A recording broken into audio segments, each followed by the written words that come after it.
하나님의 크신 사랑이 우리 모든 성도들과 함께 하시기를 주님의 이름으로 축원드립니다. 저는 오늘 여러분들과 함께 에베소서 5장 18절로 21절에 나타나 있는 오직 성령의 충만함을 입으라라는 말씀으로 한 시간 동안 은혜를 나누기를 원합니다. 성경 말씀 에베소서 5장 18절로 21절에 있는 말씀입니다. 술 취하지 말라. 이는 방탕한 것이니 오직 성령의 충만함을 받으라. 시와 찬미와 신령한 노래들로 서로 화답하며 너희의 마음으로 주께 노래하며 찬송하며 범사의 우리 주 예수 그리스도의 이름으로 항상 아버지 하나님께 감사하며 그리스도를 경외함으로 피차 복종하라. 성도 여러분, 오늘 사도 바울은 우리에게 성령의 충만을 받으라고 권면합니다. 제7일 안식일 예수 재림 교회는 성령의 교회입니다. 이른비를 경험한 하나님의 남은 백성들이 늦은비 성령 시대를 살아가면서 늦은비 성령의 인도함을 받기 때문입니다. 성령 충만이라고 하는 이 단어는 성경에 15번 기록되어 있습니다. 누가복음에 한 번 기록되어 있고요, 바울 서신에 한 번 기록되어 있고, 누가복음에 4번 기록되어 있고, 그리고 사도행전에 10번 기록되어 있습니다. 왜 15번 가운데 사도행전에만 10번이나 기록되어 있을까요? 그것은 곧 우리가 사도행전의 사람들이기 때문입니다. 사도행전 28장이 맞춰지고 사도행전 29장을 써내려갈 신사도행전의 사람들이기 때문에 신사도행전의 사람들은 성령으로 충만한 사람이 되어야 함을 사도 바울이 오늘 우리에게 권면하고 있는 것입니다. 바울은 먼저 성령으로 충만함을 받으라라는 말씀 이전에 술 취하지 말라, 이는 방탕한 것이라고 말합니다. 성도 여러분, 술은 사람의 이성을 마비시킵니다. 제가 강원도에서 목회하고 있을 때 그렇게 착하고 얌전하고 좋은 한 분이 있었습니다. 근데 이분이 술만 드시면 전혀 다른 사람으로 변합니다. 술의 지배를 받습니다.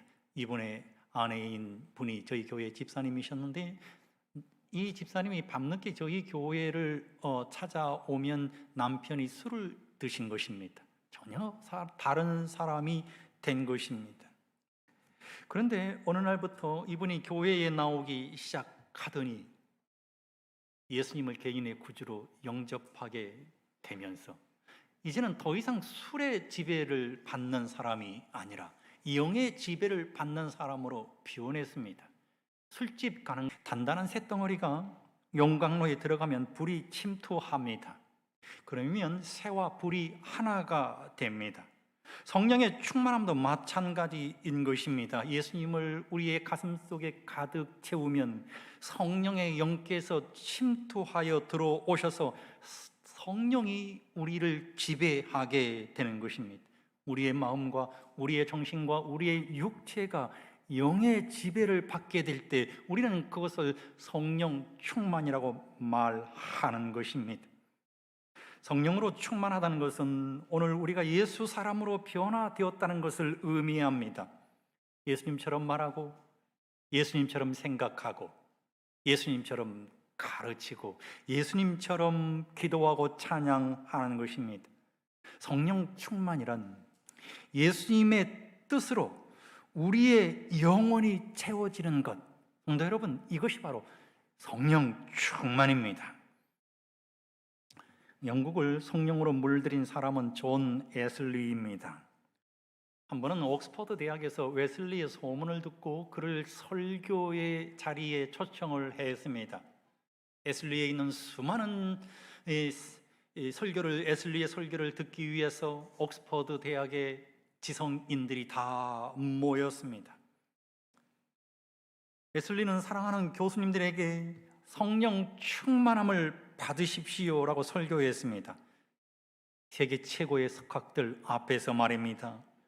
예수님은 제자들에게 성령 충만함을 받으라고 말씀하셨는데, 여러분들도 예수님처럼 먹고 예수님처럼 말하고 예수님처럼 찬양하고 예수님처럼 살아가는 것이 성령의 충만함을 경험하는 사람들의 특징이라고 에슬리는 설교했습니다.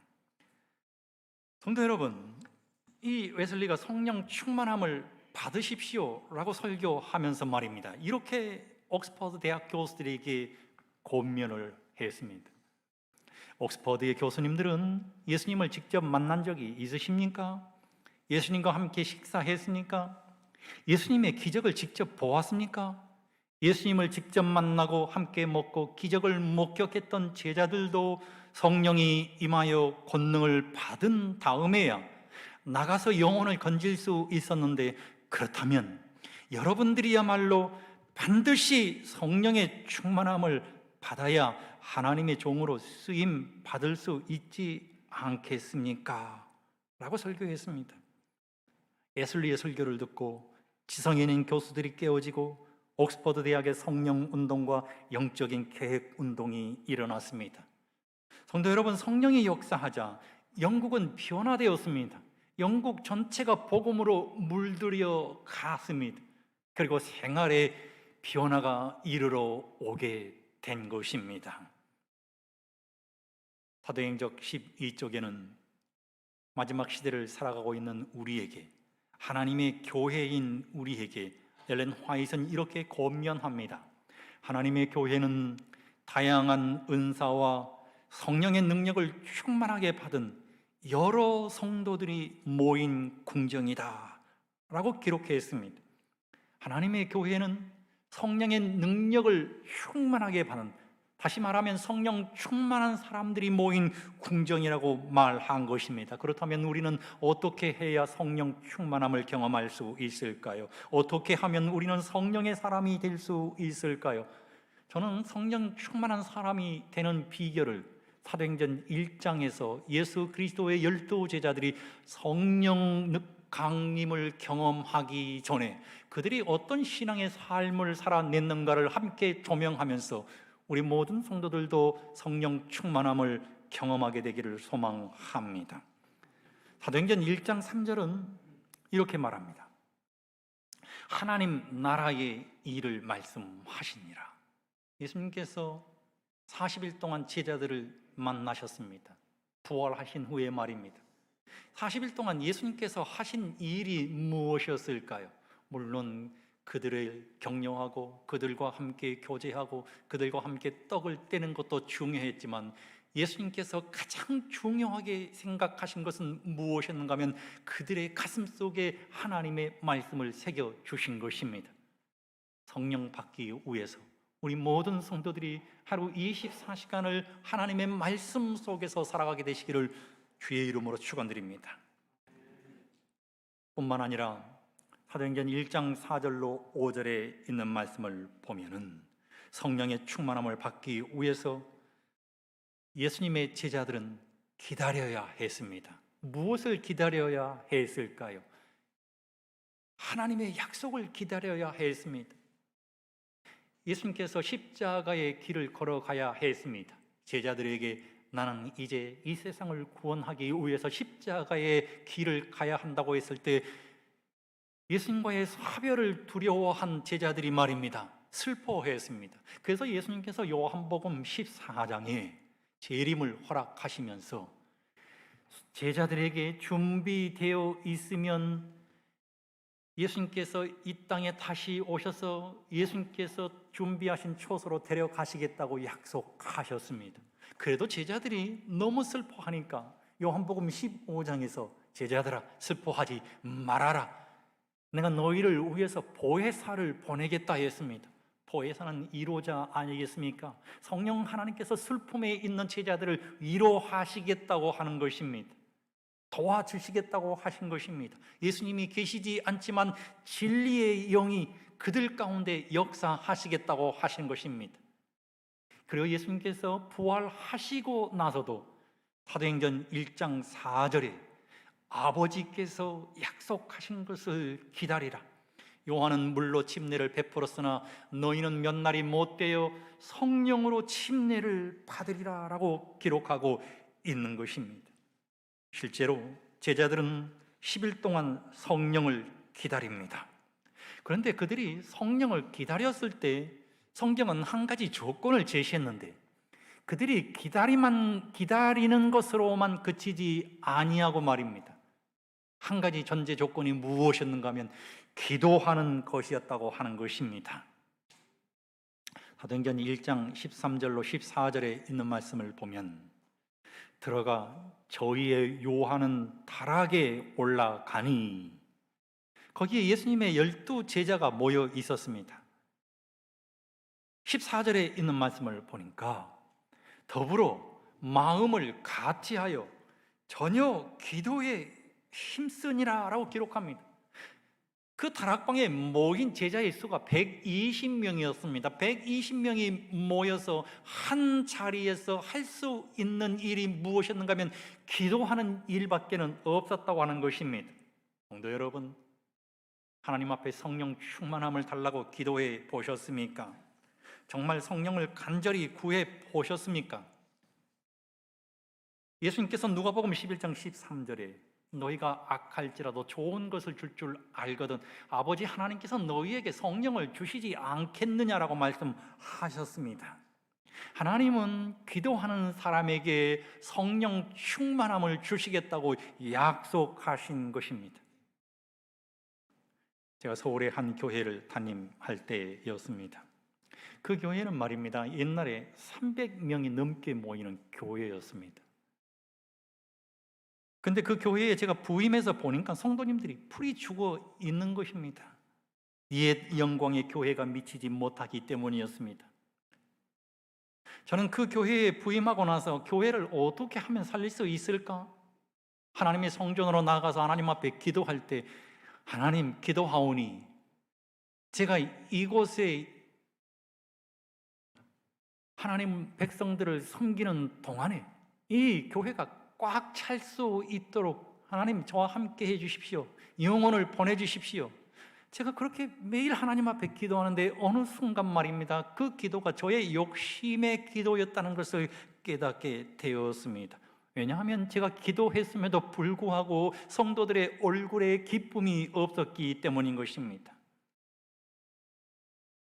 어느 순간 저의 기도가 변화가 되었습니다. 주님, 사랑하는 성도들이 성령의 사람이 되었으면 좋겠습니다. 성령 충만한 그리스도인들로 변화될 수 있도록 하나님 역사해 주십시오. 그래서 저는 교회의 표를 가슴 뜨거운 교회로 바꿨습니다. 우리 모든 성도들의 가슴이 좀 뜨거워졌으면 좋겠다라는 생각을 하게 된 것입니다. 그리고는 정말 많은 기도회를 열었습니다. 하나님을 찬양하고 서로 화답하고 서로 간증하고 서로 기도하면서 성도들의 모습이 조금씩 변해가는 것을 보게 되었습니다. 그런데 어느 순간 성도들이 말입니다, 모이면 예수님을 이야기하고 모이면 세상을 노래하는 것이 아니라 예수님을 노래하게 된 것입니다. 수많은 영혼들이 다시 교회에 찾아오게 되었습니다. 집 가까운 교회로 나가겠다고 하셨던 분들도 다 회복되고 전도회를 통해서 수많은 영혼들이 들어왔는데 1년 만에 하나님께서 복을 주셔서 교회가 꽉 찰 수 있도록 은혜를 주신 것입니다. 성도 여러분, 마지막 시대를 살아가는 우리는 성령의 충만함을 위해서 기도해야 합니다. 우리는 삶이 권고할 때 매일 하나님 앞에 나아가서 하나님 이 어려움을 이겨낼 수 있도록 도와주시면 안 되겠습니까? 하나님 제가 아픈데 제 병을 고쳐주시면 안 되겠습니까? 우리들의 자녀가 좋은 대학 가고 좋은 직장 얻고 좋은 배필 얻게 해달라고 우리는 매 순간 기도합니다. 그런데 우리는 과연 기도할 때 아버지 하나님 성령 충만함을 주십시오. 성령의 사람이 되게 도와주십시오. 우리가 필요한 것은 매일 기도하면서 성령 충만함을 달라는 기도는 가뭄에 콩나듯이 한다면 우리는 진정으로 성령 충만함을 구하는 것이 아닌 것입니다. 예수님의 제자들은 예수님을 3년 동안 따라가고 있었지만 그들의 가슴 속에 성령이 역사하지 않았습니다. 그래서 예수님께서는 마가의 다락방 속에 그들을 집어넣고 기도하라, 성령을 기다리라 라고 말씀하신 것입니다. 다락방에서 제자들은 전략을 논의하지 않았습니다. 세미나를 열지 않았습니다. 인간적인 방법을 모색하지 않았습니다. 그들은 단지 하나님 앞에 나아가서 기도할 뿐이었습니다. 모든 세상적인 것을 다 내려놓았습니다. 장래 걱정, 먹고 사는 것, 염려, 핍박에 대한 두려움, 땅끝까지 복음을 전해야 할 텐데 어디 가서 어학을 배울 것인가에 대한 근심, 예수님이 계시지 않는 상황에서 누가 리더가 될 것인가, 이런 모든 것들을 다 접었다고 하는 것입니다. 모든 것을 비우고 모든 것을 하나님께 맡기고 오직 그들은 기도했습니다. 성령의 약속은 시간이 정해지지 않았습니다. 오늘 내가 하나님 성령 충만함을 주십시오라고 기도했을 때 성령 충만함이 한꺼번에 역사하지 않는 것입니다. 그러나 우리가 기다리면서 계속 기도하고 또 기도하고 또 기도하면 어느 순간 말입니다, 성령 하나님께서 내 가슴 속에 살아 역사하시게 되는 것을 우리가 경험하게 될 것입니다. 뿐만 아니라 그리스도 예수가 내 목구멍까지 차올라서 우리는 그리스도 예수를 노래하지 않을 수가 없는 것입니다. 그들이 하나님 앞에 기도하고 10일째가 되던 날에 사도행전 2장 1절로 4절에 있는 말씀을 보면 오순절 날이 이미 이름에 불의 혀같이 갈라지는 것이, 저희가 다 성령의 충만함을 받고 성령이 말하게 하심을 따라 다른 방언으로 말하기를 시작하니라 그랬습니다. 예수님의 제자들이 끝까지 포기하지 않고 성령을 구했을 때 성령은 충만하게 역사한 것입니다. 끝까지 구하는 것, 이것이 성령 충만함의 비결인 것입니다. 성령 강림호 제자들은 그분과 그분이 위하여 죽으신 사람들에 대한 사랑으로 충만하였으므로 그들의 말과 기도를 듣는 사람들의 심령이 녹았다. 그들은 성령의 능력으로 말하였으며 그 능력의 가마로 수많은 사람들이 개심하였다라고 기록했습니다. 그리고 사도행전 23페이지에는 그리스도의 대표자로서 사도들은 세상에 결정적인 감명을 끼쳐야 하였다. 그들의 힘으로 한 것이 아니라 그리스도의 능력으로 한 것임을 확신시켜 줄 것이었다라고 기록하고 있는 것입니다. 그리스도의 능력이 함께하는 것, 성령 충만함입니다. 성령 충만함을 입은 그리스도인들은 어떤 신앙의 삶을 살아가게 될까요? 성령이 우리의 마음속에 온전하게 차올랐다는 의미는 무엇일까요? 성도 여러분, 저는 성령 충만한 사람들은 예수님의 인격에 동참하는 사람들이라고 말씀드리고 싶습니다. 예수님의 인격에 동참하는 사람들은 어떤 사람들인가? 사도 바울은 19절로 20절에 이렇게 기록합니다. 예수님의 인격에 동참한 사람들은 시와 찬미와 신령한 노래들로 서로 화답하며 너희의 마음으로 주께 노래하며 찬송하며, 20절은 범사에 우리 주 예수 그리스도의 이름으로 항상 아버지 하나님께 감사하며 라고 기록하고 있습니다. 성령 충만한 사람은 찬양하는 사람입니다. 찬양을 혼자만 하는 사람이 아닙니다. 찬양을 서로 주고받고 화답하는 사람들인 것입니다. 초대교회는 이것이 일상적이었던 것 같습니다. 사도 바울은 시와 신령한 노래로 찬양으로 서로 화답하라고 기록했기 때문인 것입니다. 사랑하는 성도 여러분, 찬양하는 사람이 되시기를 소망합니다. 찬양하기 어려운 시대를 살아가는 것 아니겠습니까? 그럼에도 불구하고 우리의 입술에서 찬양이 끊기지 아니하면 말입니다, 내 옆 사람도 찬양하게 되고 내 가족도 찬양하게 되고 내 직장에서도 찬양하게 되고 내 교회에서도 찬양하게 된다는 사실을 우리 모든 성도들이 기억하게 되시기를 소망한 것입니다. 예수의 인격을 갖는다는 것은 범사에 감사하는 사람이 되는 것입니다. 오늘 성경 본문에 있는 말씀을 보면은 범사라는 말이 나옵니다. 그리고 항상이라는 말이 나옵니다. 범사와 항상은 무엇일까요? 우리 장로님들이 좋아하는 찬양 아니겠습니까? 그래서 감사, 그래도 감사, 그러나 감사, 그러므로 감사, 그렇지만 감사, 그럼에도 감사, 그러니까 감사, 아주 그냥 감사, 그리하실지라도 감사, 그럼에도 불구하고 감사, 이래도 저래도 감사, 매일매일 감사, 항상 감사, 쉬지 말고 감사, 범사에 감사. 성도 여러분, 성령 충만한 사람은 범사에 항상 감사하는 사람임을 잊지 말게 되시기를 소망합니다. 며칠 전 일요일 저녁에 우리 집사람이 샤워하러 들어가는 것을 제가 보았습니다. 다음날 몇 분의 성도님들과 함께 북서울 숲으로 단풍 구경을 가기로 했습니다. 그래서 마음이 설렌다고 먼저 씻는다고 들어간 것입니다. 그런데 한참 후에 화장실에서 쿵 하는 소리가 들렸습니다. 저는 어떤 물건이 넘어진 줄 알았습니다. 그러더니 저희 집사람이 저를 정말 애타게 부르는 것입니다. 그렇게 애타게 부르는 거 처음 들어봤습니다. 여보, 여보 하면서. 그래서 제가 가서 보니까 우리 집사람이 온몸에 비누칠을 잔뜩 묻히고 바닥에 쓰러져 있는 거예요. 얼마나 놀랐는지요. 제가 가장이니까 놀란 표정을 안 짓고는 여기저기를 만져보니까 부러지지는 않는 것 같아요.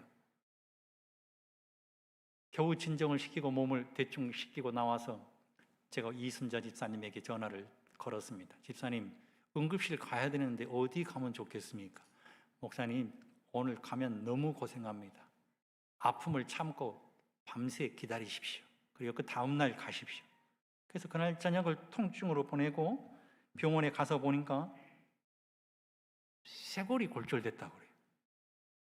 그 다음에 이 상완골 바로 옆쪽에 어깨를 지지하고 있는 뼈가 있는데 거기에도 또 골절이 있는 것입니다. 그러면서 의사 선생님이 한 달은 고생하셔야 합니다. 한 달을 딱 팔을 붙이고 이렇게 살아야 하니까 말입니다.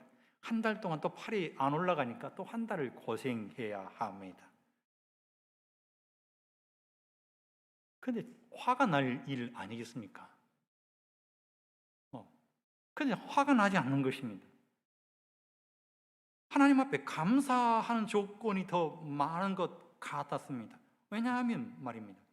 왼쪽 어깨는 전에 이 수술을 했는데 오른쪽 어깨를 수술을 했거든요. 근데 왼쪽 어깨를 다쳤으니까 이제 오른쪽으로는 밥 숟가락을 들 수 있게 하시니 하나님 감사합니다. 또 복합골절이 아니라 단순하게 뼈만 이렇게 탁 금이 가가지고 붙어 있더라고요. 그 의사 선생님이 팔을 위로 올리면 근육에 의해서 툭 하고 부러지니까 절대로 움직이면 안 됩니다. 단순 골절이니까 하나님 감사합니다. 머리를 부딪혔음에도 불구하고 구토 안 하게 하셔서 감사합니다. 손주를 더 볼 수 있게 하시니 감사합니다. 참 감사할 조건이 훨씬 더 많다는 것을 알게 되었습니다. 그러면서 우리 둘이 서로 나눈 대화의 내용은 무엇이었는가 하면 그리스도인은 어떤 상황 가운데 있다 할지라도 감사를 보는 긍정적인 사람이라고 하는 것입니다. 성도 여러분, 부정을 부정해 보시기 바랍니다. 항상 감사로 채워지게 되시기를 주의 이름으로 간절히 축원드립니다. 이번 주에는 사랑하는 남편을 갑자기 먼저 보내고 정말 가슴 아파하는 한 여집사님과 점심 식사를 함께 했습니다. 그 집사님 너무 슬퍼하실 것 같아가지고 제가 무려 수개월 동안 전화를 드리지 않다가 전화를 해서 만나게 된 것입니다. 저를 만나고 난 다음에 이 집사님이 얼마나 우신지요. 절대로 바늘로 찔러도 울지 않을 것 같은 집사님의 성격에 말입니다. 우는 것입니다. 목사님 아파요. 친구가 죽었을 때, 정말 친한 친구가 죽었을 때 정말 가슴이 쓰리더니, 장로님 집사님이 돌아가셨을 때 정말 슬프더니, 남편이 죽으니까 정말 달라요. 남편은 심장을 찔러요. 정말 심장이 애려요. 이렇게 말하는 것입니다. 참 저도 가슴이 많이 아팠는데, 이 집사님께서 하나님께서 어떻게 역사하셨는지, 하나님께서는, 목사님, 하나님께서는 꿈으로도 역사하시나요? 제가 아무 말도 하지 않았습니다. 그랬더니 이 집사님이 고백을 하는 것입니다. 목사님, 제가 너무 슬픈 가운데 있을 때 잠을 자는데 꿈속에서 남편이 나타나서 저에게 이렇게 얘기하는 것입니다. 여보, 힘들어하지 마. 괜찮아. 힘들게 살지 마. 괜찮아. 나 괜찮아. 괜찮아. 그렇게 얘기하더라는 거예요. 그러면서 뭔가를 갖다가 팔라고 하더래요. 남편이 아무것도 남겨주지 않고 갔기 때문에 뭘 팔라고 해가지고 잠에서 딱 깼는데 꿈인 거예요. 나중에 계속해서 여기저기에서 그분이 하던 일들이 있었는데 주문을 막 해야 되는 거예요. 본인이 하지 못하니까 다른 분한테 사다가 그분들에게 그 주문 물량을 다 조달해 드렸는데, 알고 보니까 꿈속에서 보았던 색깔이래요. 아, 하나님께서는 이렇게 나를 위로하시는구나. 그 아들도 너무 슬플 것 아닙니까? 그런데 아빠가 꿈에서 나타나서, 아들아, 힘들어하지 마. 나 괜찮아. 네가 가장이야. 너 힘들면 안 돼. 나 편안해. 너 편안하게 살아. 그렇게 얘기하더라는 거예요. 그러더니 또 꿈속에 말입니다. 딸한테도 나타나가지고 딸을 꼭 껴안아주면서 말입니다. 딸의 등을 두들기면서, 슬프지? 슬퍼하지 마. 힘들어하지 마. 세상 힘차게 살아야 한다. 내가 너를 사랑했으니까. 깨보니까 꿈이에요. 그래서 가족들이 모여가지고 서로 대화를 나누는데 이런 꿈들이 다 맞는 거예요. 그래서 마음이 얼마나 편한지 모르겠다고. 손주가 한 명 있었는데 할아버지가 잠들었다는 소식을 듣고는 할아버지 방에 절대로 안 들어갔다고 합니다. 근데 어느 순간 할아버지 방에 들어가더니 할아버지를 막 걸음을 방을 빙빙 막 돌아다니면서 할아버지 해가지고 그 모습을 지켜보고 있던 우리 집사님이, 그래 할아버지 보러 가자 해가지고 포천 재림 공원묘지로 가셨다고 그래요. 여기 할아버지 잠들어 계셔. 예수님 이 땅에 다시 오실 때 부활하실 거야. 예수님 재림하실 때 잠드신 할아버지가 깨어나실 거야. 그러니까는 이 선주가 말이에요, 할아버지 무덤 속에 걸터 앉더니 할아버지 무덤을 막 손으로 막 파더라는 거예요. 그래가지고는 깜짝 놀래가지고 뭐 하냐고 물어봤대요. 너 왜 그러니? 지금 뭐 하고 있는 거야? 그랬더니, 할머니, 나 할아버지 간지럼 태우고 있는 거예요. 그래. 할아버지 간지럼 태우고 있어요. 할아버지를 간지럽히고 있다는 거예요. 할아버지가 간지러우면 일어날 거 아니에요. 얼마나 할아버지를 보고 싶었으면 그렇겠습니까? 그래서 우리 집사님이 눈물을 막 흘리면서 말이에요. 그래. 예수님 이 땅에 재림하실 때 말이야, 할아버지가 분명히 간지러워서 일어날 거야. 네 간지러움에 의해서 말이야. 그러면서 돌아오면서 말입니다. 하나님 앞에 얼마나 감사가 넘치는지 말이에요. 하나님께서는 슬픔 가운데 빠져있는 우리 가족을 위해서 이렇게 재림의 소망을 주실 뿐만 아니라 성령 충만한 사람들의 조건인 감사가 흘러 넘치게 하시고 다시 우리의 입술에서 찬양이 흘러 넘치게 하셨으니 얼마나 감사하는가. 성도 여러분, 어떤 환경 가운데 있다 할지라도 그 환경을 부정해 버리시기 바랍니다. 어떤 부정적인 상황 가운데 있다 할지라도 그 부정을 부정하시고 긍정적으로, 감사함으로, 기쁨으로 신앙의 삶을 살아내시기를 바랍니다. 그것이 예수 충만인 것입니다. 이제 저는 오늘 말씀을 마치면서 21절에 있는 말씀처럼 우리 모든 성도들이 그리스도를 경외함으로 피차 복종하는 신앙의 삶을 살아내시기를 소망합니다. 성도 여러분, 우리가 이 세상을 살아가면 100% 하나님을 쫓을 수는 없습니다. 사도 바울도 그 두 사이에서 고민했습니다. 만일 100이라고 한다면 여러분 세상에 한 40 정도 주고 60은 하나님 편에 두시기 바랍니다. 하나님 편에 있게 될 때 우리는 그리스도를 경외할 수 있을 뿐만 아니라 내가 하나님 편에 있게 될 때 복종할 수 없는 환경 가운데서라도 피자 복종하는 신앙의 삶을 살아